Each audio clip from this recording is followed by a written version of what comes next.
Wola wola, it's the second week of December. We are this close to closing the year. Singisi.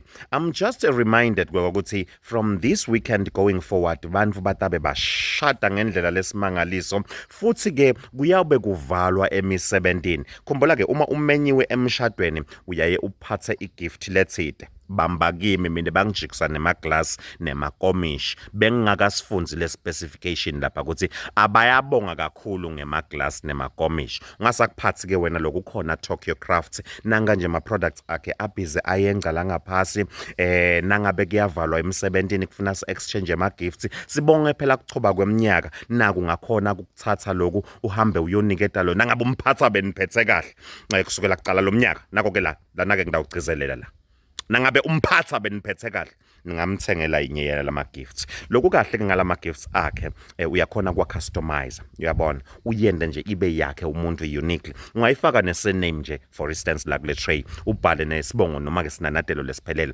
lishaba kumethe sikhundla sikhulu masha ivonda zetshathele ngomqhamuka njengelanga onkomoning maqola amabili nawu sadi lesithakazelo noma ke leso sinanatelo ufake nelogo yemsebenzi umuntu njalo nabamseva akhumbule ukuthi I once worked for this company noma ke ngiyabonga ngayithola appreciation. It's the second week Ngicela of uthathe December. lama We are this close to closing the inombolo year. ikhona na ungayi-advert yakhe lapha I'm just reminded ukuthi from this weekend going forward bantu batabe bashada ngendlela lesimangaliso support this. It's unique. wena lokukhona Tokyo It's Crafts unique. nanga nje ama products You see, abhize ayenza la I told you that ngaphasi, I've got friends with nangabe brains. kuyavalwa emsebentini kufuna exchange ama gifts